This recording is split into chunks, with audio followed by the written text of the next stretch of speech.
Hi, my name's Thomas Gosling. I'm an optometrist practicing in Denver, Colorado. I want to bring awareness to a change in visual demands that has occurred quite quickly over time. Let's look back at the past 30 years. In the 1980s, computers came out, and we use these things at about 3 to 4 feet away from our viewing distance. This demand on the eyes from the computers eventually led to what we call computer vision syndrome. But let's fast forward. If you look back into 2007, the first smartphone came out, just 10 years ago. We now hold these phones much closer than we have ever looked at any screen before, typically held at about 8 to 14 inches in distance. These are backlit displays and very difficult for our eyes to accommodate on. And we're doing everything on these devices, gaming, tweeting, texting. Let's take a look at the tablet. If we realize the tablet came out in April of 2010, in seven and a half years, this device has outsold computers. So we must understand that the world has changed in the way that we perceive it, with the demands on our eyes being ever so great. In 2017, Hoya conducted a global focus group to see how people were utilizing their eyes and to see how they're using their devices and alternating their viewing distances.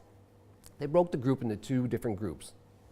What they found was these groups were spending on average 8 to 10 hours a day viewing screens, with a peak up to 15 hours a day. So the focus group conclusion actually came down to that most people reported some kind of discomfort, whether it was the eyes, the neck, or the back. But visually, they also noticed that their vision was fluctuating, and there was quite a strain to focus. They were getting headaches that ranged from slightly dull to throbbing, and others actually noted that they were sleepy, tired, and they lost concentration. The focus group conclusion also found that, hey, these complaints really weren't taken that serious. And they found them that it was a part of life. It was a normal consequence of the demand on the eyes. They really didn't take the symptoms seriously. Dry eyes, blink rates decreasing, increased dryness, increased light sensitivity. That accommodative system is much more sensitive to lights, especially headlights coming at you directly. That's one of the key questions I like to ask my patients is sensitivity to light, and especially headlights. And rubbing on the eyes. Some of the main questions I like to ask, though, is how often are my patients utilizing a smartphone, a tablet, a computer? Are they reading? And then I correlate how frequently they're using these devices with the symptoms. And if these symptoms are high and the amount of time they're spending on these devices is high, it definitely gives me a reason to discuss this with my patient and to delve in deeper on how best to relieve these symptoms. I also like to ask my patients how many hours a night they're sleeping, because if I know how many hours a night they're sleeping, then I know how many hours they're awake. And if I know they're awake for 16, 17 hours of the day, and they're spending 12, 14, 16 of those hours that they're telling me at near, then we really want to make that discussion as what their primary pair of glasses really should be, or what they should be doing on a regular basis. So the focus group came to a conclusion that they would be curious to know if there is a product out there that could help them and help relieve the digital eye strain. Something that can protect versus fixing it, something that can postpone or lessen the symptoms of digital eye strain.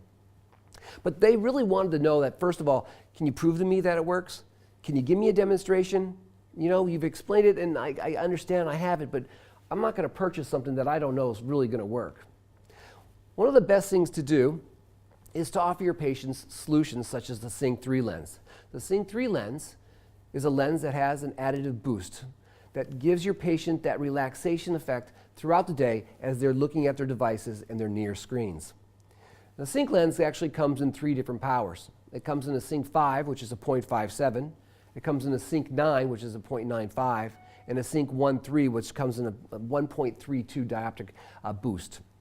Pretty much in my office, I'm using the Sync lens on every patient as a standard single vision lens.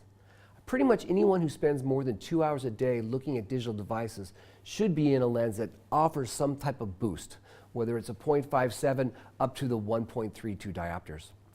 What I love about Hoya is always innovating new technology. They're always ahead of the game. And with the Sync 3, they've come out with 3 different distinctive zones versus just one standard lens that covers everybody. And as doctors, it's important to understand what lens may work best.